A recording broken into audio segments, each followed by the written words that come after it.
Welcome to me ఇంటి నేస్తం Lavanya. Upcoming రివ్యూలోకి వెళ్ళిపోదాం.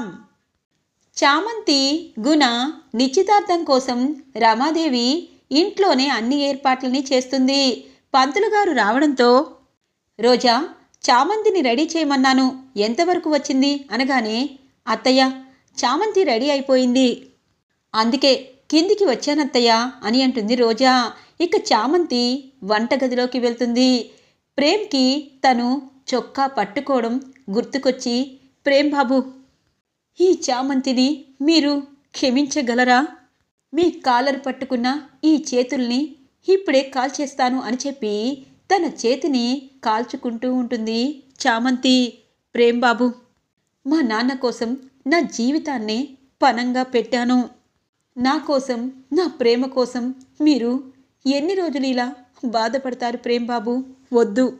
ఈ పేదింటి పని మనిషిని మనస వాచ కర్మన పవిత్రమైన ప్రేమతో మీరు నన్ను పొందాలనుకున్నారు. కానీ ఒక నీచ స్వభావమైన గుణ వాళ్ళ నాన్న ఇద్దరూ కలిసి నన్ను ఆ ఇంటికి కోడలు చెయ్యాలనుకుంటున్నారు. కానీ మా నాన్న బయటికి వచ్చేస్తే చాలు, నేను ఆ క్షణమే నా ప్రాణాలు విడుస్తాను. నా గురించి మీరు ఆశలు పెట్టుకోవద్దు ప్రేమ్ బాబు, నన్ను క్షమించాలి అని చెప్పి ఇక గ్యాస్ మీద తన చేతిని కాల్చుకుంటూ ఉంటే చంద్రిక వచ్చి, చామంతి ఏం చేస్తున్నావు? అత్త, నేను పాపం చేశాను, ఆ పాపాన్ని ప్రాయశ్చిత్తం చేసుకుంటున్నాను అనగానే, చూడు చామంతి, ఒకప్పుడు నేను కూడా నీలాగే భయపడి ఇప్పుడు ఈ పరిస్థితికి వచ్చింది. అంతా చేజారిపోయాక మనం ఏం చేయాలన్నా చేయలేం చామంతి అని పాపం అక్కడ ఫస్ట్ ఎయిడ్ బాక్స్ ఉంటే గబగబా చామంతి చేతికి ఆయింట్మెంట్ రాసి ఇక గుడ్డ కడుతూ ఉంటుంది క్లాత్. ఇక చామంతి కనీసం అమ్మ అని కూడా అరవదు. ఏంటి చామంతి, కనీసం నొప్పి కూడా అనటం లేదు అనగానే, ప్రేమ్ బాబు గుండెలపై నా పేరునే చెక్కుకున్నారు, కళ్ళ ముందే కుట్లు వేయించుకున్నారు. మరి ప్రేమ్ బాబుకి నొప్పి లేనప్పుడు ఈ గాయం నాకెందుకు నొప్పి పుడుతుంది అని అంటుంది చామంతి. చామంతి, నీకు చిన్నబాబు అంటే చాలా ఇష్టం. నువ్వు ఎందుకోసం ఈ పెళ్ళికి ఒప్పుకున్నావో నాకు తెలీదు. హైగారితో చెప్తాను, పెళ్ళి వద్దని చెప్పు అని అంటుంది చంద్రిక. అత్త, ఈ పెళ్ళి జరగాలత్తా, నేను కిందికి వెళ్తున్నాను అని చెప్పి కళ్ళు తుడుచుకొని చీరకొంగులో తన చేతిని పట్టుకొని కిందికి వస్తుంది. ఇటువైపు గుణ త్రిపాఠి వాళ్ళ అమ్మగారు చామంతిని చూస్తూ ఉంటారు. ఇంకా ఎన్ని రోజులు ఈ అందాన్ని ఇలాగే చూడాలి? పెళ్ళి త్వరగా పెట్టేయమని రమాంటికి ఇప్పుడే చెప్పమంటాను మా డాడీకి. ఎందుకంటే కోర్టులో కేసు ఉంది. కేసు గనక ఖచ్చితంగా మాపై తిరిగితే మా డాడీ జైలుకి వెళ్తారు. అప్పుడు చామంతిని హర్షవర్ధన్ అంకుల్ నాకిచ్చి పెళ్లి చేయడు. అందుకే ఈ కేసు ఎక్కడికి వెళ్ళినా ఎక్కడికి వచ్చినా కేసు అనేది ముందుగా జరిగినా జరగకపోయినా ఈ పెళ్ళి ఓకే అయిపోతే చామంతి కేసుని వెనక్కి తీసుకుంటుంది అని చెప్పి ఇక అనుకుంటూ ఉంటారు గుణ. హర్షవర్ధన్ చామంతి వైపు చూస్తూ ఉంటారు. ఇక చెప్తూ ఉంటారు హర్షవర్ధన్, చూడండి త్రిపాఠి గారు, మా చామంతి గుణాన్ని చూసి మీరు మా ఇంటికి వచ్చి మరి చామంతిని మీ అబ్బాయికి ఇచ్చి పెళ్లి చేయమన్నారు.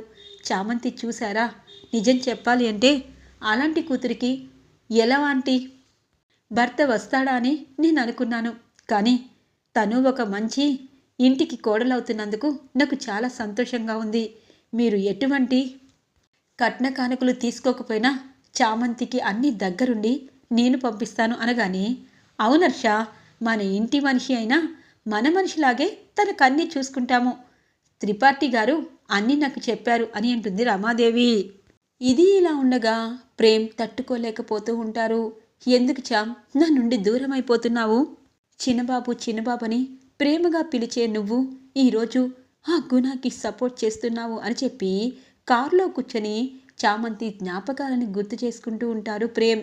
ఇటువైపు చామంతిని కూర్చోబెడతారు గుణాకు ఎదురుగా. అమ్మ, నిశ్చితార్థపు ముహూర్తము మొదలైంది.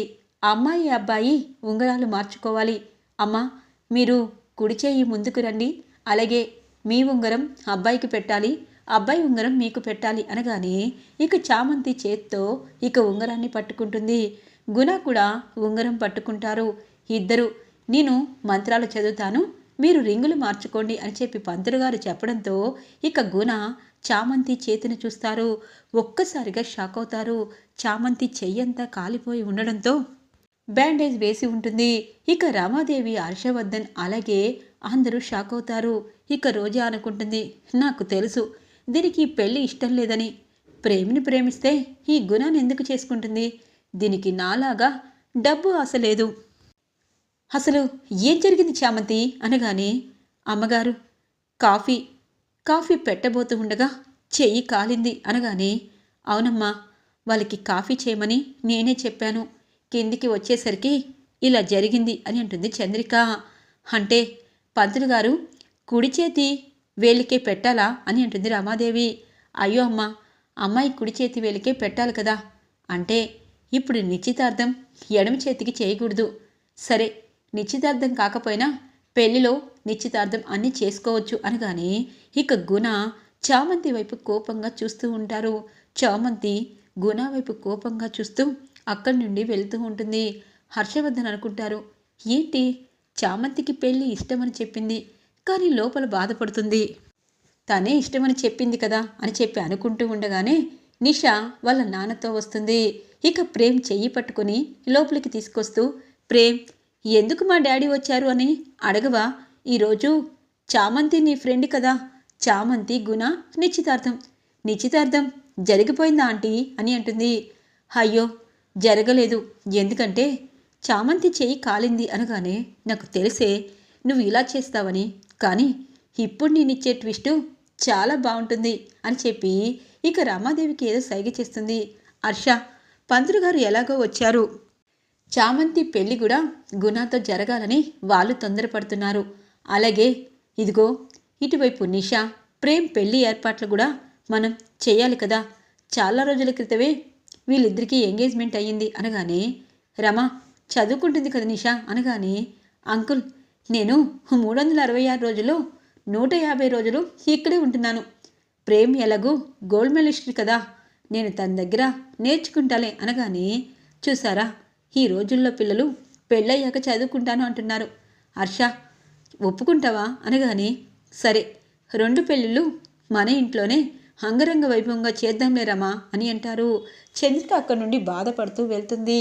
ఇక ప్రేమ్ నాన్న అని చెప్పేలోపు ఇటువైపు రమాదేవి, ప్రేమ్ నిషాకి ప్రేమ్కి అలాగే చామంతికి గుణాకి సపరేట్ ముహూర్తాలు పెట్టండి అనగానే, అమ్మ 10 నిమిషాల తేడాలో ముహూర్తాలు పెడతాను అని చెప్పి పంతులు గారు, ఈ వారం రోజుల్లో మంచి ముహూర్తం ఉందమ్మా, ఆ ముహూర్తం వేళ పెళ్ళిళ్ళైనా ఏదైనా మంచి కార్యక్రమాలైతే ఇక చాలా మంచిదని చెప్తున్నారు. ఆ గడియలు అన్ని వేళ రావు అనగానే, అదే ముహూర్తం ఫిక్స్ చేయండి అని అంటారు. వారం రోజులే కదరమ్మా, ఎలా పనులన్నీ అని అంటారు. బావగారు మీరేమీ ఎటువంటి టెన్షన్ తీసుకోవద్దు, నేను దగ్గరుండి అన్ని ఏర్పాట్లు చేస్తాను. నేను హోమ్ మినిస్టర్ని, ఎక్కడ వాళ్ళని అక్కడ చక్కగా సప్లై చేయగలను అని అంటారు. సరే బావగారు, అన్ని ఏర్పాట్లని చూసుకోండి అని చెప్పి ఇక తను కూడా వెళ్ళిపోతారు. అంటే వారం రోజుల్లో చామ్, ప్రేమ్ అలాగే నిషా గుణ పెళ్ళి ముహూర్తం ఫిక్స్ అయిపోతుంది. తెల్లగా తెల్లవారుతుంది. హర్షవర్ధన్ ప్రేమ్ రూమ్లోకి వస్తారు. హఠాత్తుగా ప్రేమ్ గుండెలపై చామంతి గుర్తుని చూస్తారు. ఇక ఒక్కసారిగా షాక్ అయిపోతారు. ప్రేమ్ ఏం జరిగింది అనగానే, నాన్న అది అది అని ఇక షర్ట్ వేసుకోబోతూ ఉంటే, ఆగు, చామంతి అని నువ్వు గుండెలపై ఎలా రాసుకున్నావు, ఏమైంది అని అంటారు. ఇక ప్రేమ్ చెప్తాడు, డాడీ నన్ను క్షమించండి, నేను చామంతిని ప్రేమించాను, కానీ చామంతి నన్ను అనగానే, నిన్ను చామంతి ప్రేమించలేదా అని అంటారు.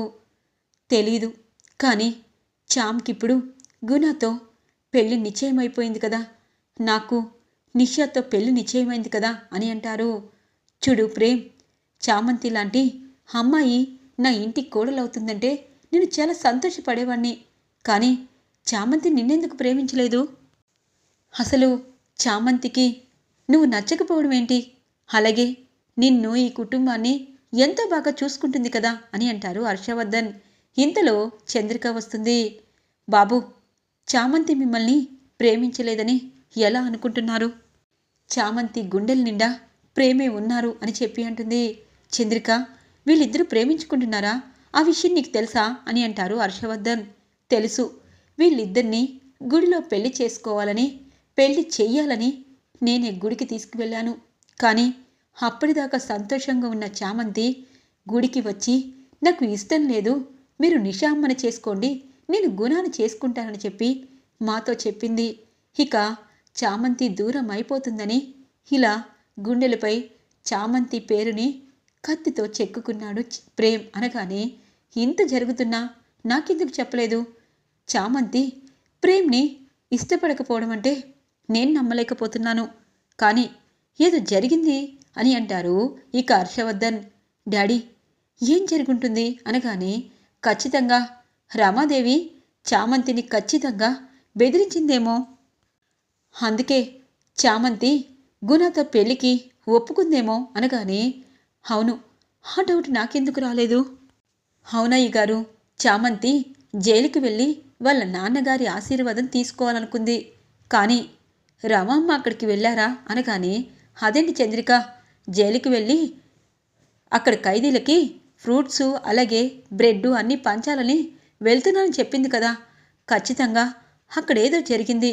దానివల్లే చామంతి నిన్ను కాదంది ప్రేమ్, చామంతిలో తప్పులేదు అనగానే, అలా అయితే చామంతి నన్ను ప్రేమిస్తుందా చందు అనగానే, నిన్ను ప్రేమించడం కాదు, నువ్వే దేవుడు అనుకుంటుంది. తన ఎంగేజ్మెంట్ని ఆపుకోవడం కోసం తన చేతినే కాల్చుకుంది అనగానే, చంద్రిక, ఇక నా కొడుకు ప్రేమని నేను ఖచ్చితంగా గెలిపించాలి. రమ ఏదైనా తేడా చేసిందేమో, ముందు రామచంద్ర దగ్గరికి వెళ్ళి కనుక్కోవాలి అని చెప్పి ఇక ఫోన్ చేస్తారు హర్షవర్ధన్. ఇక అందులో ఉన్న కొత్త జైలర్ చెప్తూ ఉంటారు, అవును, రామచంద్రని కావాలని ఇరికించారు. హోమ్ మినిస్టర్ ఏదో పథకం ప్రకారం తను చంపడానికి వచ్చినట్టు క్రియేట్ చేసి రామచంద్రని ఇరికించారు అని చెప్పి అంటారు జైలర్. ఇక హర్షవర్ధన్కి అర్థమవుతుంది, చామంతిని ఖచ్చితంగా రమానే లాక్ చేసింది. కానీ రమాకి అలాగే మినిస్టర్కి అదిరిపోయే ట్విస్టు నేనిస్తాను. ప్రేమ్, నువ్వేమీ కంగారు పడద్దు. ఈ విషయం చామంతికి కూడా తెలియకూడదు. వాళ్ళ నాన్నపై ఏదో కేసు పెట్టి ఇరికించుంటారు. ఆ కేసు నుండి వాళ్ళ నాన్నని బయటపడేస్తాను, చామంతికి నీకిచ్చి పెళ్లి చేస్తాను అని చెప్పి ఇక ప్రేమ్ని ఓదారుస్తూ కౌగిలించుకుంటారు ఇక హర్షవర్ధన్. ఇక చంద్రిక చాలా సంతోషపడుతూ ఉంటుంది. ఇక చామ్ అలాగే ఇటువైపు ప్రేమ్, ఇటువైపు గుణ, నిషా అందరూ పెళ్ళి రోజు వచ్చేస్తుంది. ఇక రామచంద్రయ్య హర్షవర్ధన్కి దండం పెడతారు. చూడు రామచంద్రయ్య, ఆ రోజు నువ్వు నాకు సహాయం చేశావు. ఈరోజు జైల్లో నీకు ఇరికించాలనుకున్నారు. అలాగే చామంతి వల్ల తెలిసింది. నేను పెద్దవాళ్ళతో మాట్లాడాను. నీకేమీ కాదు, నీకు వేరే జైలుకి పంపించమని నేను లెటర్ రాశాను. రేపు నువ్వు వేరే జైలుకి వెళ్తావు అని అంటారు. ఇక నా బిడ్డ ఎలా ఉంది, తను పెళ్లి చేసుకోవాలనుకుంది అనగానే, ఖచ్చితంగా తను పెళ్లి నేను చేస్తాను, మిమ్మల్ని జైలు నుండి బయటికి తీసుకొస్తుంది చామంతి అని చెప్తారు హర్షవర్ధన్. ఇక రామచంద్ర కేసు నుండి పక్కకి వెళ్ళిపోవడంతో హర్షవర్ధన్ అనుకుంటారు, రమ పెళ్ళనేది ఎలా జరుగుతుందో రేపు చూడు అని చెప్పి అనుకుంటారు హర్షవర్ధన్. ఇక చామంతి, ప్రేమ్ అలాగే నిషా, గుణ నలుగురిని రెడీ చేస్తూ ఉంటారు. చామంతి బాధపడుతూనే ఉంటుంది. పెళ్లిపీట్లపైకి తీసుకుని వస్తారు ఇక చామంతిని, నిషాని. గుణ హ్యాపీగా నవ్వుకుంటూ ఉంటారు. అటువైపు ప్రేమ్ బాధపడుతూ ఉంటారు. ఏంటి హర్ష, కొత్త పద్ధతి, మన వారసత్వం కాదు కదా, పెళ్లి కూతురు ముసుగేసుకుని రావడం అనగానే, అయ్యో రమా, ఇంకా సేపట్లో ప్రేమ్ అలాగే నిషా పెళ్లి కూతురికి ముసుగేసే సాంప్రదాయం మాకు ఉంది. మన పెళ్ళి ఎలా అయిందో నీకు తెలుసు కదా అని అంటారు. తెలుసు అని చెప్పి అంటుంది రమాదేవి. ఇక ప్రేమ్ పక్కనే నిషా కూర్చుంటుందేమని అందరూ అనుకుంటారు. కానీ నిషా కాకుండా చామంతిని కూర్చోపెట్టి ప్రేమ్ తన మెడలో 3 ముళ్ళు వేసేలా హర్షవర్ధన్ ప్లాన్ చేస్తారు. ఇక ఒక్కసారిగా అందరూ పెళ్ళి అయిపోవడంతో పక్కన చామంతి ఉండడంతో ప్రేమ్ అలాగే చూస్తూ ఉంటారు. చామంతి మాత్రం షాక్ అయిపోతుంది. అమ్మ చామంతి, నీకు ప్రేమ్ అంటే ఇష్టం, ప్రేమ్కి నువ్వంటే ఇష్టం, అందుకే మీ ఇద్దరి పెళ్లిని అందరి సమక్షంలో చేశాను. ఏంటి రమా, షాక్ అయిపోయావా? ఎందుకంటే చామంతి ప్రేమించుకున్నారు. నువ్వేమో చామంతి వాళ్ళ నాన్నని ఇబ్బంది పెట్టి చామంతిని గుణాకిచ్చి పెళ్లి చేయాలనుకున్నావు. కానీ హర్షవర్ధన్ ఎందుకు ఊరుకుంటాడు? ప్రేమ్ నా వారసుడు, వాడి ఇష్టాన్ని నేను గౌరవిస్తాను. చామంతి లాంటి మహాలక్ష్మిని నేనెందుకు కాదనుకుంటాను అని అంటారు హర్షవర్ధన్. ఇక ఎవరికి వారు అక్కడి నుండి వెళ్ళిపోవడంతో ఇక రమాదేవి కోపంగా వెళ్ళిపోతుంది. ఇక హర్షవర్ధన్ చాలా తెలివిగా చామంతి అలాగే ప్రేమ్ పెళ్లి చేసి ఇక ఇంటికి తీసుకుని వస్తారు. చంద్రిక హారతిచ్చి కుడికాళ్ళు పెట్టి చామంతి హర్షవర్ధన్ చిన్న కోడలిగా అడుగు పెడుతుంది. ఇక ప్రేమ్ చామంతి వైపు చూస్తూ ఉంటారు. ఇక ప్రేమగా, ప్రేమ్ చామంతి పెళ్ళి ఇలా జరిగిపోయింది. ఇక పెళ్ళి జరిగాక ఏం జరగబోతుంది, అలాగే ఏమేమి జరుగుతాయి, మనం ఎంత ఇంట్రెస్ట్గా చూస్తాము అన్నది రాబోయే రివ్యూలో రాబోతుంది. ఈ రివ్యూ నచ్చినట్టయితే లైక్ చేసి సపోర్ట్ చేయండి. Thanks for watching friends.